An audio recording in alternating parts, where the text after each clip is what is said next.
people was trying to talk about how evolution takes place. But our main study is just to look at what evolution is, and we just talk about the evidence.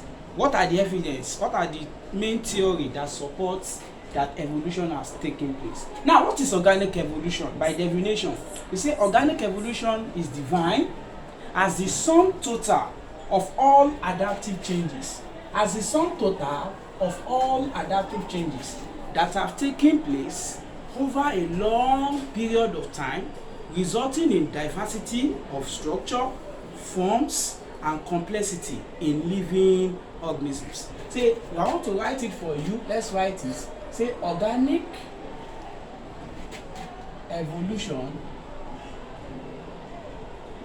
is defined as the sum total of all adaptive changes that have taken place over a long period of time, resulting in diversity of forms, structures and functions.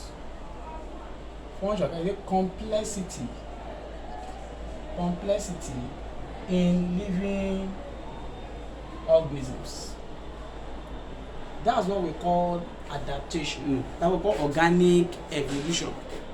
That is the definition. Say, we've said that organic evolution is defined as the sum total, that is all the changes that occur to a particular lump, all our ancestral organisms that have all the ancestors, all the former species of organisms that have existed before. All the sum total of the changes that occur in them, that bring about a diversity that result to a change in forms, in structure and function, and the complexity. You cannot compare a simple amoeba to a bird. Are you getting me? So the changes that occur to your amoeba, the gradual changes to amoeba in complexity in their forms and their structure is what we call organic evolution. So we are going to look at what are the evidence of evolution. We are going to look at evidence of evolution. There are several evidence that have claims that evolution has taken place. So we have, number one, we have evidence from fossil record. Evidence from fossil records. Number two, we have evidence from comparative embryology. We have evidence from comparative anatomy. We have evidence from molecular biology.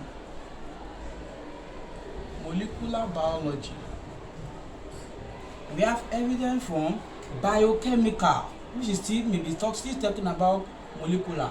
Biochemical similarities. We have a lot of evidence. We have a lot of evidence from domesticated organs.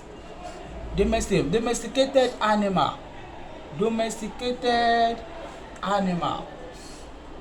Let me give you 7. 7 is the complete creation. It's the complete creation of the world. So I will give you 7. We have evidence from vestigial organs. These are the evidence of evolution. How can we explain fossil record? We start with fossil record. A fossil is an impression of an animal on a sedimentary rock.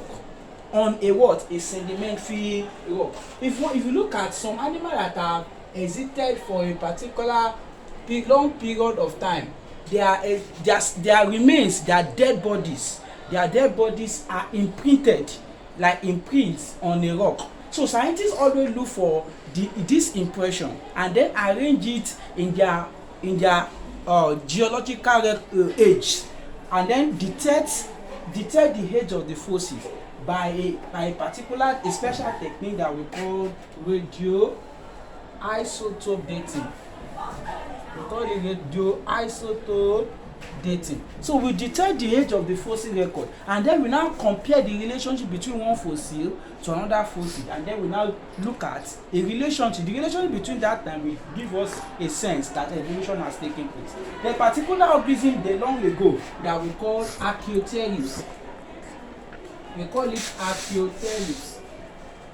Archeopterynx. This animal have what we call a bell characters and a lizard character. If you look at Archeopterynx has a peak just like a bird. If you look at a bird, Archeopterynx like a bee.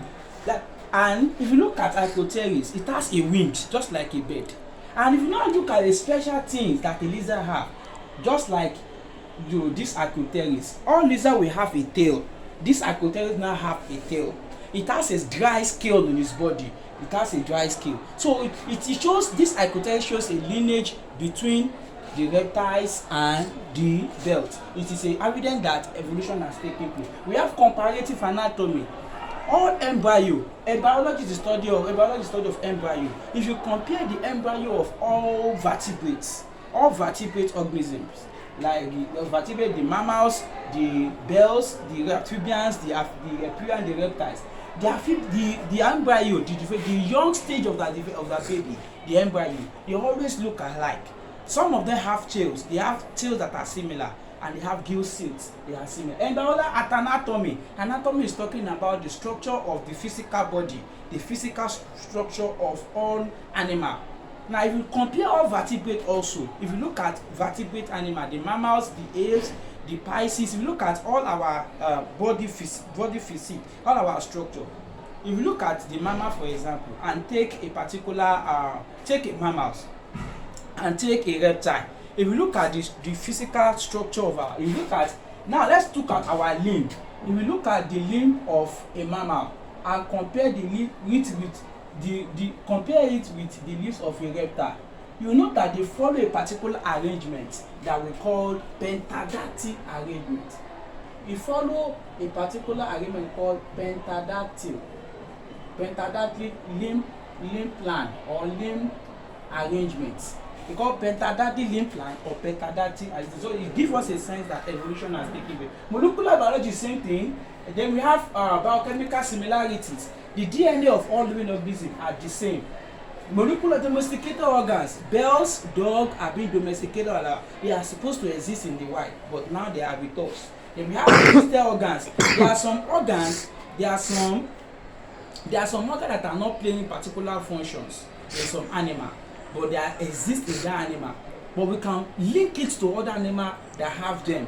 All these organs is a sense that evolution. One of the organs is a secum. Or the appendix.